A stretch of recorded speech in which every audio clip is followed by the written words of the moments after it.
Voice of south Asia के साथ ambassador रता शाहिद आपकी खिदमत में हाजिर है। हमारी आज की बात का मकसद आजकल के हालात हैं। देखिए, कहीं जुल्म और बर्बरियत की दास्तानें रकम की जा रही हैं और कौमों को खत्म करने की कोशिश की जा रही है और कहीं लोगों को माशी मुश्किलात में मुब्तला किया जा रहा है। मैंने अपने चैनल पर किंग अब्दुल्ला के सबमिशन की वीडियो जो है डाली थी, लेकिन बहुत ही कम लोगों ने उसको देखा। वो 2 मिनट की वीडियो थी जिसमें वो प्रेसिडेंट ट्रंप कह रहे हैं कि हम गजा को जो है वो रियल एस्टेट का एक टुकड़ा समझते हैं और फलस्तीनियों को जॉर्डन और इजिप्ट में आबाद किया जाएगा और कुछ और कंट्रीज भी हैं जिनने हामी भरी है। और किंग अब्दुल्ला उनकी हाँ में हाँ मिला रहे।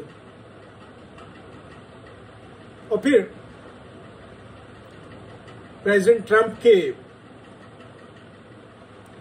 जो टैरिफ्स हैं उसने दुनिया को हिला के रख दिया है। खुद तो उन्होंने एक दिन टैरिफ का ऐलान किया, अगले दिन 90 दिन के लिए सस्पेंड कर दिए और अपनी जो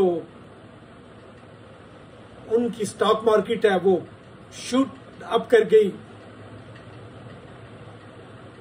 तो ये तो एक पैसा कमाने का जरिया भी उनके लिए साबित हुई। अब फिर उन्होंने चाइना के साथ ट्रेड वॉर शुरू कर दी है और चाइनीज खुद अपने अंदर एक बड़ी ताकत है और वो कहते हैं कि हम तो 55,000 साल से हैं और हम आइंदा भी रहेंगे, इसमें कोई शक नहीं। ये कौमें इसी तरह बर्बाद नहीं की जा सकती जिस तरह प्रेसिडेंट ट्रंप चाहते हैं। लेकिन अगर आप हिस्ट्री में देखें तो रोमन्स ने भी कई कौमों का नामो निशान तक मिटा दिया था, उनके पूरे के पूरे शहर को जला डाला और उसकी आज जिंदा मिसाल गजा है जिसको इंतहाई बुरे तरीके से बर्बाद किया जा रहा है। और हमारी मुस्लिम उम्मा की जो इस बारे में कोशिश है वो सिर्फ इतनी है कि हाँ जी हम 2000 बच्चे ले लेंगे। हमने कुछ स्टूडेंट ले लिए हैं। कुछ लोग फेसबुक पे डाल रहे हैं कि जी इमाम हुसैन अलैहिस्सलाम जब नरगे में थे तो उम्मत कहाँ थी, और फिर वो इसकी मिसाल देखते हैं कि अब जो कुछ हो रहा है। भाई सब कुछ है, सब कुछ आप दुरुस्त कह रहे हैं, लेकिन याद रखें अगर आपके पास ताकत नहीं है, अगर आपके पास वो कुव्वत नहीं है,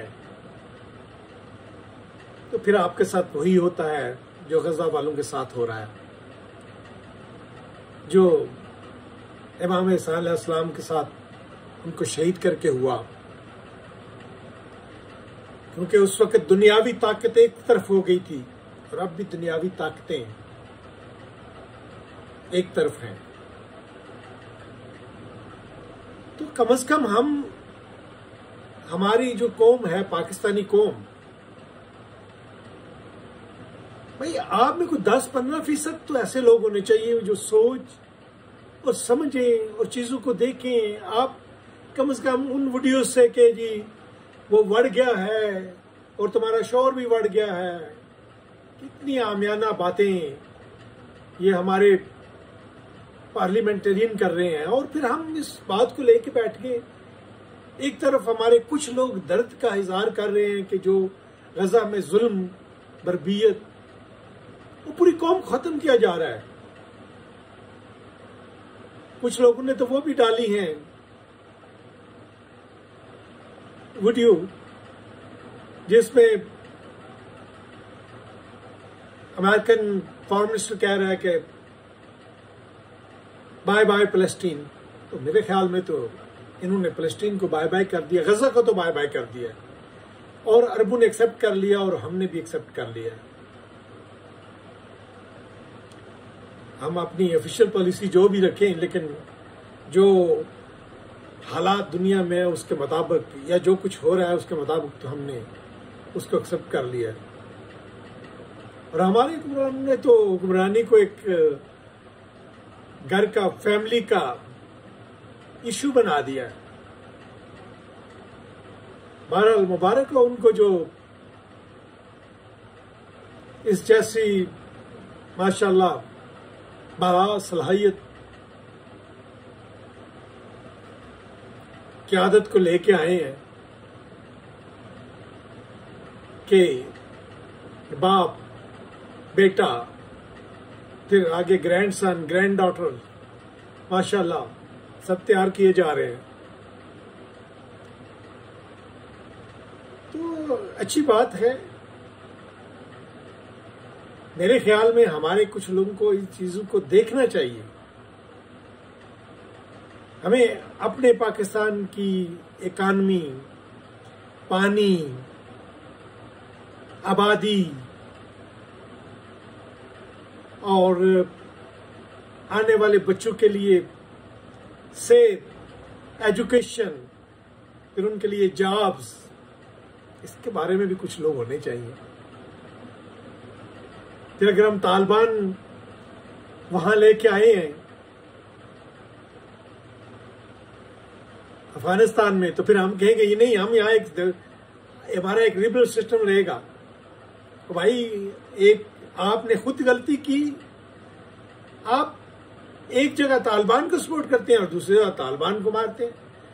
आप कब तक कहेंगे कि ये खारजी हैं? भाई खारजी तो हमारे हैं, आप उनके साथ डायलॉग करें, आप अपने आप को भी चेंज करें। आप पहले फैसला करें कि आपने एक लिबरल पाकिस्तान बनाना है या आपने वो जो तालिबान वाला पाकिस्तान है और वो वाली शरीयत लानी है। दो सूबों में तो हमारे आग लगी हुई है। हम हर रोज देखते हैं कि बलूचिस्तान में लोग मारे जा रहे हैं, केपीके में लोग शहीद हो रहे हैं, हमारे जवान शहीद हो रहे हैं, हमारे ऑफिसर शहीद हो रहे हैं। भाई को खुदा का खौफ करो। 80 साल बाद भी हम वहीं के खड़े, हम डिसाइड नहीं कर सके कि हमने क्या बनना है, हमारा मुल्क क्या होगा, इसका हुक्मरानी किस तरह होगी। हाइब्रिड रखनी है। लेकिन एक चीज मैं आखिर में बताता चलूं कि हमें पॉलिटिकल स्टेबिलिटी और इकोनॉमिक स्टेबिलिटी चाहिए। हमें इससे कोई गर्ज नहीं कि आप किस किस्म की गवर्नमेंट लाते हैं, किस किस्म की गवर्नमेंट रखते हैं। अगले 2 डेकेड, 20 साल के लिए अगर आप स्टेबल गवर्नमेंट रख सकते हैं तो रखें। और वो गवर्नमेंट जो है वो इस तमाम पाकिस्तान के मसाइल के बारे में सोचे, इस कंट्री को कैसे बेहतर करना है ये सोचे, कैसे लोगों को जॉब देनी है, कैसे हेल्थ क्रिएट करनी है, कैसे अच्छी एजुकेशन क्रिएट करनी है, कैसे आर्टिफिशियल इंटेलिजेंस पे काम करना है, कैसे स्पेस साइंस पे काम करना है, कैसे हमने ऐसे आगे बढ़ना है। तो मेरे भाइयों, आए हम 10-15% तो सीरियस होके इस मुल्क के बारे में सोचे और फिर इस बात से निकल आए कि जी वो बढ़ गया या ये बढ़ गया है। और मेरे भाई, ये एक वक्त के लिए या एक मोमेंट के लिए चीज अच्छी होती है। अगर आप इसको अपना एक कौमी बयानिया बना लेंगे तो फिर इसके अलावा क्या कहा जा सकता है। वाए नकामी मताए कारवां जाता रहा, सद हैफ के कारवां के दिल से एहसास ज़ियां जाता रहा। आपसे दरखास्त है गोसा विद एम्बेसडर शाहिद को सब्सक्राइब करें और आए हम हमारे साथ मिलके देखें कि इस दुनिया किधर जा रही है और उस दुनिया में हमारा क्या मकाम है और हमने किस तरह अपने आप को बेहतर करना है। इसके साथ आपकी खुशहाली के लिए दुआ के साथ आपसे इजाजत चाहते हैं। खुदा हाफिज।